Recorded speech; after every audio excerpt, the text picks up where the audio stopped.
প্রায় 400 বছর আগের এই বাড়িটিতে আমি দাঁড়িয়ে আছি। এই বাড়িটি প্রতিষ্ঠা করেন লক্ষ্মীনারায়ণ বৈষ্ণব। তিনি লক্ষ্মীপুর জেলার দালাল বাজারে এসে তিনি জমিদারি প্রথা চালু করেন এবং তৎকালীন সময়ে তিনি এই বাড়িটি প্রতিষ্ঠা করেন। তার আদি নিবাস ছিল ভারতের কলকাতায়। তিনি এই বাড়িটি যখন এখানে করে তখন কিন্তু এখানে এই স্থানের নাম দেওয়া হচ্ছে দালাল বাজার। আর দালাল বাজার দেওয়ার কারণ হচ্ছে তিনি তৎকালীন সময়ে ব্রিটিশদের দালালি করত। ব্রিটিশদের দালালি করার কারণে স্থানের নাম হয়ে যায় দালাল বাজার। আরেক সময় নোয়াখালী এবং লক্ষ্মীপুর যখন দাঙ্গা বাজে তখন কিন্তু তিনি এই জমিদারি বাড়ি ছেড়ে তিনি তার এখান থেকে চলে যান এবং এই জমিদারির সমাপ্তি ঘটে। তো আপনারা আমার সাথেই থাকুন এবং পুরো ভিডিওটি দেখতে থাকুন।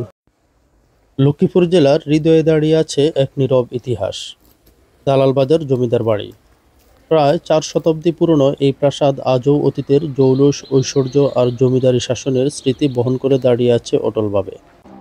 ইতিহাসের পাতা থেকে জানা যায় এই জমিদার বাড়ির প্রতিষ্ঠাতা ছিলেন লক্ষ্মীনারায়ণ বৈষ্ণব, যিনি বহু বছর আগে কলকাতা থেকে কাপড়ের ব্যবসা করতে লক্ষ্মীপুরে এসে বসতি স্থাপন করেন।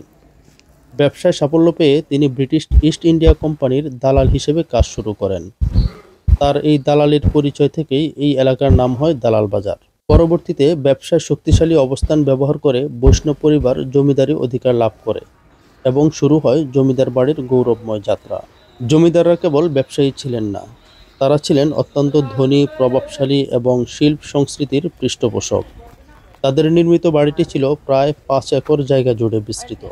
ব্রিটিশ শাসনামলে দালাল বাজার ছিল বাণিজ্যের গুরুত্বপূর্ণ কেন্দ্র। এখানে লোক সমাগম ছিল বেশি, চলত রেশম, সুতা, লবণ সহ নানা পণ্যের ব্যবসা। জমিদার বাড়ির জমকালো অনুষ্ঠান, পূজা মণ্ডপ এবং নাট মন্দির ছিল তৎকালীন সমাজ জীবনের অন্যতম আকর্ষণ। কিন্তু ইতিহাসের পাতা সবসময় একই থাকে না। 1946 সালের সাম্প্রদায়িক দাঙ্গা এই অঞ্চলের পরিবেশ অশান্ত করে তোলে। নিরাপত্তাহীনতার কারণে জমিদার পরিবার দালাল বাজার ছেড়ে চলে যায়। তারপর ধীরে ধীরে প্রাসাদটি অবহেলা, দখলদারিত্ব আর সময়ের ক্ষয়ে জরাজীর্ণ হতে শুরু করে। অনেক বছর পর 2015 সালে জেলা প্রশাসন জমিদার বাড়িটিকে দখলমুক্ত ঘোষণা করে।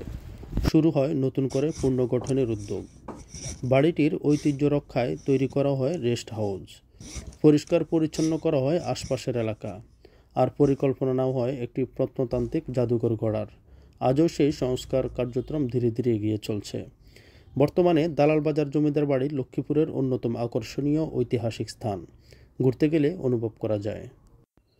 এই বাড়ির প্রতিটি দেয়াল, প্রতিটি চাপ, প্রতিটি ভাঙ্গা জানালা যেন বলে যায় জমিদারি আমলের গৌরব, শক্তি, আনন্দ আর ধ্বংসের গল্প।